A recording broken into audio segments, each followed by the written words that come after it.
नमस्कार प्यारे विद्यार्थियों, स्वागत है आपका हमारे YouTube channel MSPS 99 study centre पर।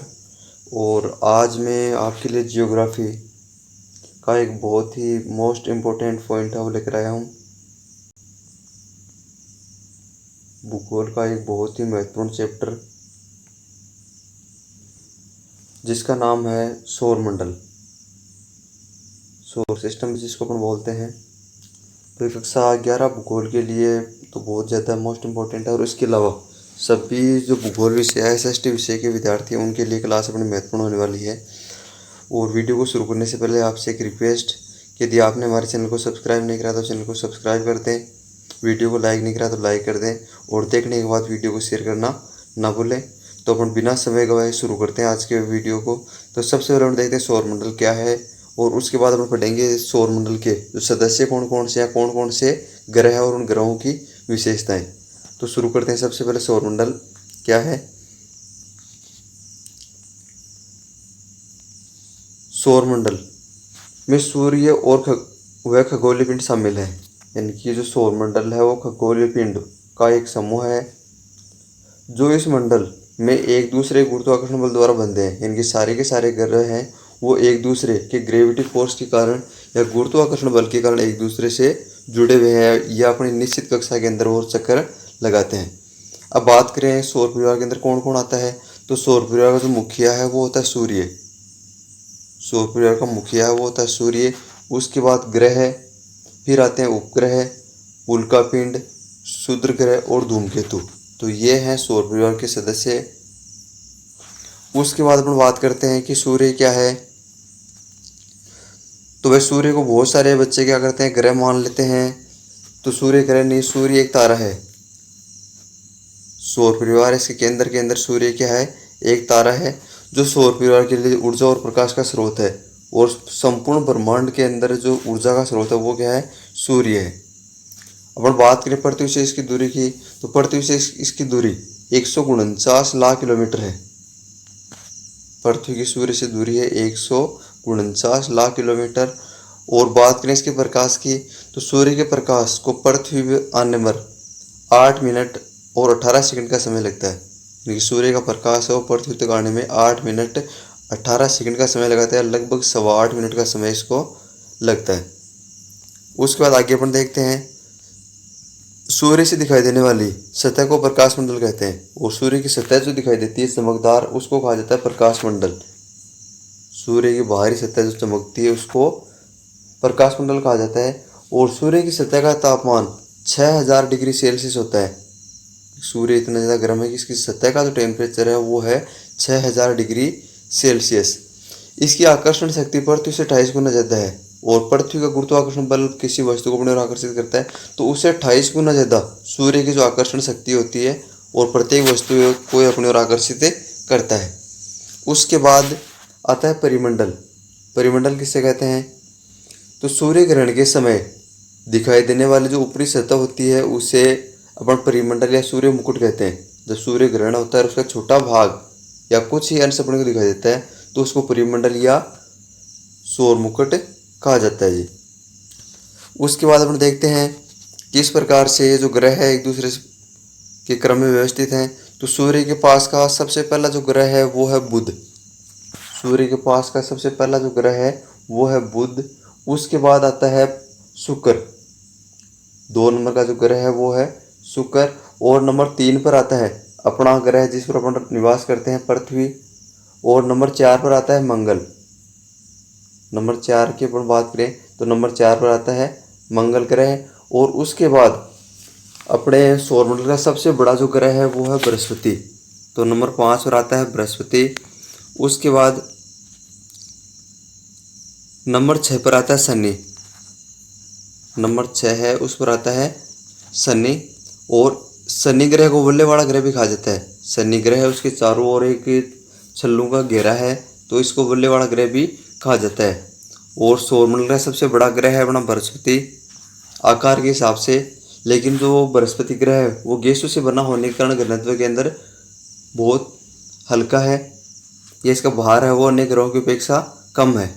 और यही एकमात्र ऐसा ग्रह है जिसके अंदर धरातल नहीं है, इनकी पूर्ण रूप से ये गैसीय पिंड है। उसके बाद हम बात करें तो आता है अरुण। 7वां ग्रह है अरुण और 8वां ग्रह है वरुण, जिसको प्लूटो भी कहा जाता है। तो इस प्रकार से ये हो गए अपने टोटल 8 ग्रह। अपने सौरमंडल के अंदर ग्रहों की बात करें तो टोटल 8 ग्रह आते हैं, जिसके अंदर सबसे बड़ा जो ग्रह है वो है आपका बृहस्पति, और वल्ले वाला ग्रह यदि पूछा जाए तो वो है शनि, और सूर्य के पास सबसे नज़दीकी ग्रह यदि आपको पूछा जाता है तो वो है बृहस्पति, और सबसे दूर स्थित जो ग्रह है वो है वरुण। उसके बाद आगे देखते हैं अपना चंद्रमा। तो चंद्रमा पृथ्वी का एकमात्र प्राकृतिक उपग्रह है। पृथ्वी पर तो वैसे बहुत सारे कृत्रिम उपग्रह छोड़े गए, लेकिन यदि प्राकृतिक उपग्रह की बात करें तो चंद्रमा एक अकेला पृथ्वी का प्राकृतिक उपग्रह है। अब अपन इसकी विशेषता देखते हैं। चंद्रमा वायुमंडल विहीन पृथ्वी का एक उपग्रह है, यानी कि चंद्रमा है उस पर वायुमंडल उपस्थित नहीं है, जिसकी पृथ्वी से दूरी 3,84,365 किलोमीटर है। और चंद्रमा और पृथ्वी के बीच की दूरी की यदि आप पूछ जाए तो वह 3,84,365 किलोमीटर। उसके बाद अपन देखते हैं चंद्रमा का धरातल असमतल और इसका व्यास 3,476 किलोमीटर है। चंद्रमा का व्यास यदि आपको पूछा जाए तो यह है 3,476 किलोमीटर। फिर चंद्रमा का सबसे ऊंचा भाग लिबनिटज पर्वत है। जिस प्रकार से अपनी पृथ्वी पर हिमालय जैसी पर्वत श्रृंखलाएं, उस प्रकार से चंद्रमा का सबसे जो ऊंचा भाग है उसका नाम है लिबनिटज पर्वत। आगे देखते हैं अपन चंद्रमा का मात्र 59% भाग ही केवल में दिखाई देता है, यानी कि 59% भाग है उसको अपन देख पाते हैं। इसके प्रकाश को पृथ्वी में आने पर 1.3 सेकंड लगता है।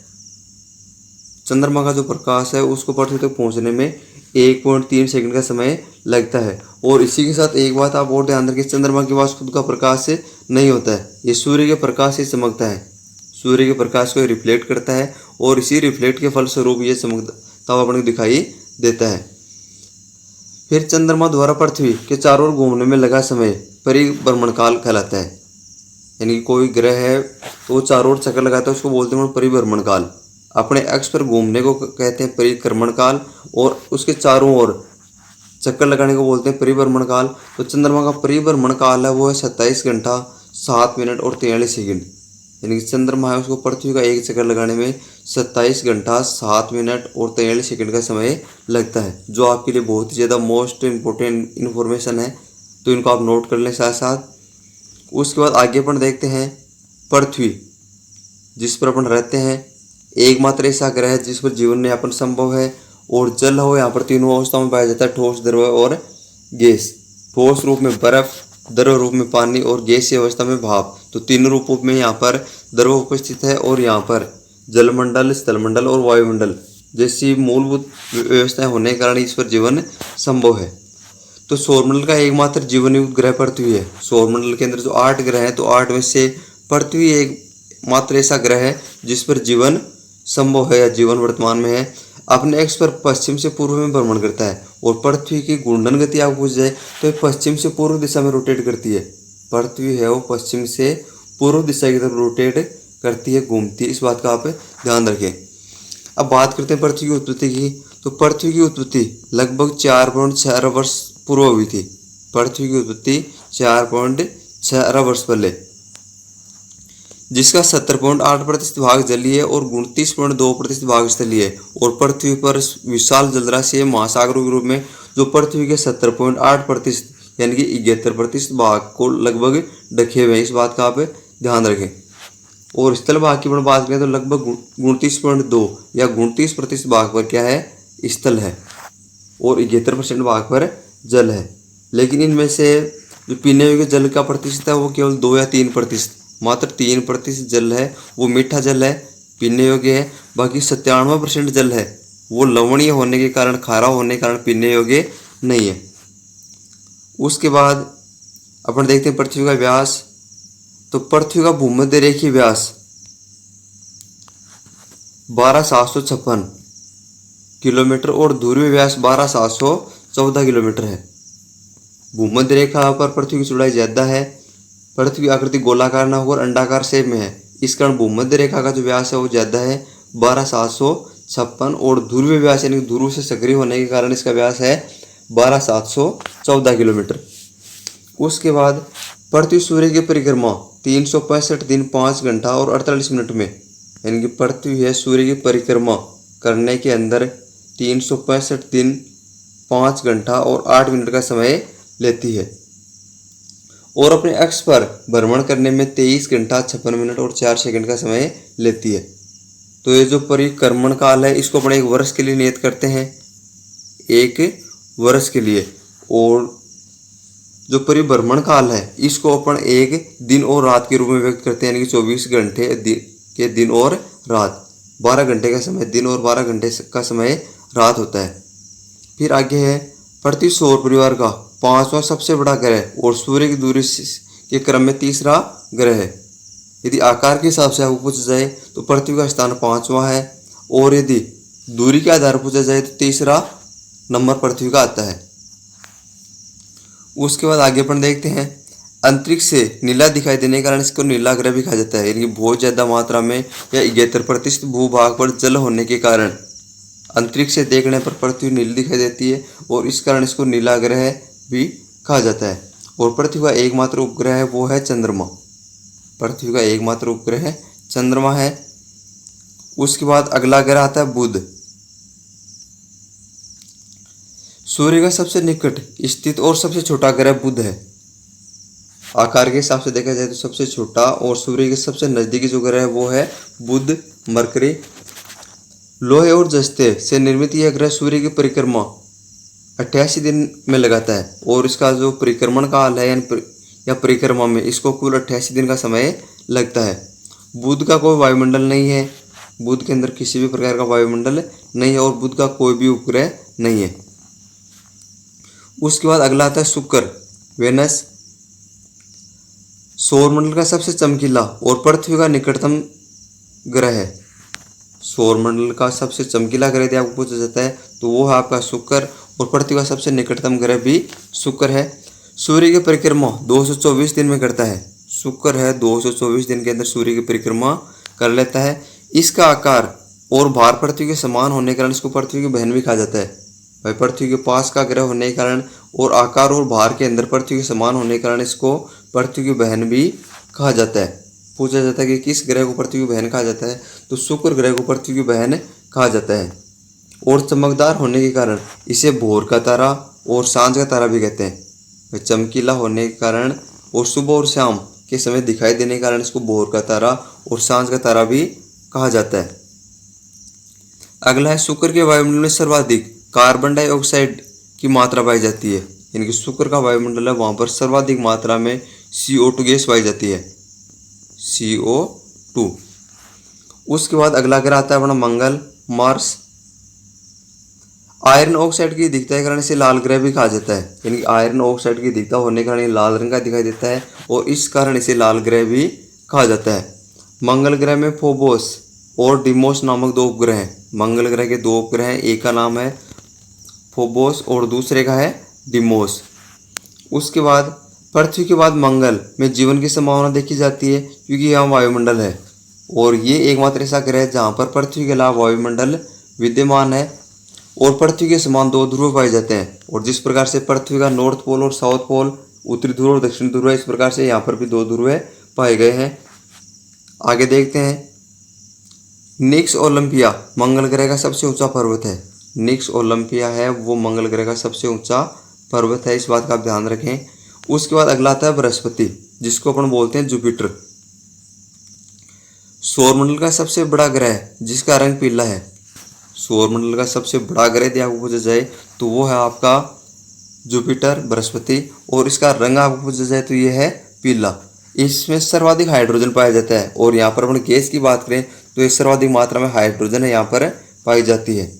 हल्के पदार्थों से निर्मित होने के कारण इसका वायुमंडल बहुत ठंडा है। हल्के पदार्थों से या गैसीय पदार्थों से बने होने के कारण ये बहुत ही ठंडा और बहुत ही हल्का है। इसके 16 उपग्रह हैं और बृहस्पति ग्रह के अपन उपग्रहों की बात करें तो इसके कितने उपग्रह हैं? 16, और इनमें से गैनीमेड सबसे प्रमुख उपग्रह है। टोटल उपग्रहों की संख्या हो गई 16 और गैनीमेड है इसका सबसे प्रमुख उपग्रह है। उसके बाद अगला आता है शनि, सैटर्न। बृहस्पति के बाद सौरमंडल का सबसे बड़ा ग्रह है, इनकी आकार में हम बात करें तो सबसे बड़ा ग्रह है आपका बृहस्पति। और उसके बाद दूसरा यदि कोई आकार का बड़ा ग्रह है तो वो है आपका शनि। इसके वायुमंडल में गैसीय संरचना है जिसमें मुख्यतः हाइड्रोजन और हीलियम गैस पाई जाती है। और इसके वायुमंडल के अंदर हाइड्रोजन और हीलियम दो गैस प्रमुख रूप से पाई जाती है। इसके चारों ओर छोटे छोटे कणों से मिलकर वलय बनते हैं, घुमावदार घेरे, जिस कारण इसको वलय वाला ग्रह भी कहा जाता है। इसका गुरुत्व पानी से भी कम है, और इसका गुरुत्व है वो पानी से भी कम है, और इस कारण ये पानी के अंदर तैर सकता है, ऐसा वैज्ञानिकों का मानना है। और शनि के 21 उपग्रह हैं, शनि है उसके 21 उपग्रह हैं। आगे आता है टाइटन, शनि का सबसे बड़ा उपग्रह है, और इसका सबसे बड़ा उपग्रह यदि आप पूछा जाए तो उसका नाम है टाइटन। शनि ग्रह का सबसे बड़ा उपग्रह कौन सा है तो वो है टाइटन। उसके बाद अगला आता है अरुण, यूरेनस जिसको कहा जाता है। तो सबसे पहले बात करते हैं भाई इसकी खोज किसने करी थी। तो इसकी खोज करी थी विलियम हर्शेल ने 1781 में। आपको पूछा जाए कि अरुण ग्रह है उसकी खोज किसने करी थी, तो इसकी खोज करी थी विलियम हर्शेल ने सन 1781 में। अपने एक्स में सूर्य की ओर लेटा होने के कारण इसे लेटा हुआ ग्रह भी कहा जाता है। अपने एक्स पर लेटा हुआ दिखाई देने के कारण इसको लेटा हुआ ग्रह भी कहा जाता है। ये भी आपके लिए भाई बहुत ही ज़्यादा मोस्ट इंपॉर्टेंट क्वेश्चन है। इसमें घना वायुमंडल पाया जाता है जिसमें मुख्य रूप से हाइड्रोजन वाले गैस है, और इसका वायुमंडल घना है और हाइड्रोजन गैस है और इसके अंदर मुख्य रूप से पाई जाती है। अन्य ग्रहों के विपरीत यह अपने एक्स के सापेक्ष पूर्व से पश्चिम की ओर चक्कर काटता है, यानी कि इसकी जो घूर्णन की दिशा है या रोटेट पूर्व से पश्चिम की ओर करता है, पूर्व से पश्चिम की तरफ रोटेट करता है। फिर अपने सौरमंडल का सबसे अंतिम ग्रह है वरुण, नेपच्यून जिसको कहा जाता है। तो इसकी खोज करी थी 1846 में अर्बर ले वेरियर और जॉन ग्ले ने सन 1846 में वरुण नेपच्यून ग्रह की खोज करी थी। सौरमंडल का 8वां और सबसे दूर स्थित ग्रह है, सौरमंडल का 8वां और सूर्य से दूरी के आधार पर सबसे दूर पर स्थित ये ग्रह है। इस ग्रह में बर्फ की मात्रा अधिक है, इसलिए इसे बर्फ का दानव भी कहते हैं। और सूर्य से दूरी ज़्यादा होने के कारण यहाँ पर ताप सबसे कम है, और इस कारण यहाँ पर बर्फ पाई जाती है, इसे बर्फ का दानव भी कहा जाता है। बर्फ का दानव किसे कहा जाता है तो वो कहा जाता है वरुण को। 1889 में नासा ने इसके अध्ययन के लिए वायोगर नामक वायुयान भेजा था, और इसके जो वायुमंडल है उसके अध्ययन के लिए एक वायुयान भेजा गया था, और जिसका नाम है वायोगर 2 नामक वायुयान इसके अध्ययन के लिए भेजा गया था। उसके बाद अपन देखते हैं क्षुद्र ग्रह किसे कहते हैं और ये कहाँ पर पाए जाते हैं।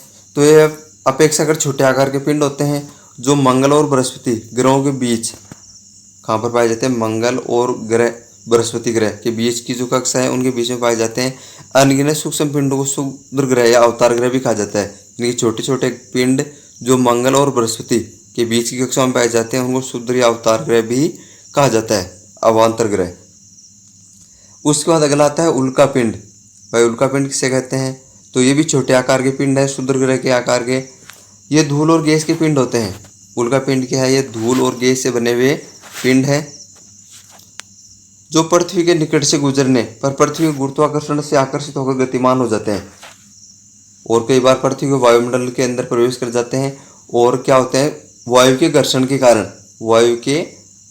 के कारण ये आग पकड़ लेते हैं, और आग पकड़ने के कारण ये अपने को चमकते हुए दिखाई देते हैं। इसको अपन शूटिंग स्टार या टूटता हुआ तारा भी कहते हैं। तो अंतरिक्ष में यदि ये जलकर नष्ट हो गया, कोई उल्का पिंड यदि अंतरिक्ष के अंदर जलकर नष्ट हो गया तो अपन उसको बोलते हैं उल्का। और जब इसका कुछ भाग पृथ्वी के धरातल तक यदि पहुंच जाता है, तो उसको कहा जाता है उल्का पिंड।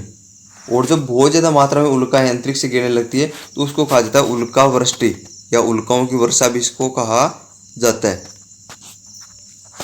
तो दोस्तों ये था आज का अपना जियोग्राफी का सौरमंडल का वीडियो, और उम्मीद करता हूँ आपको अच्छा लगा होगा। और वीडियो यदि आपको अच्छा लगता है तो वीडियो को लाइक करें, हमारे चैनल को सब्सक्राइब करें, और साथ ही आपके जो पढ़ने वाले साथी हैं, दोस्त हैं, उनके साथ इस वीडियो को शेयर करना ना भूलें। धन्यवाद, बेस्ट ऑफ लक, मिलते हैं दूसरे वीडियो में। जब तक के लिए धन्यवाद।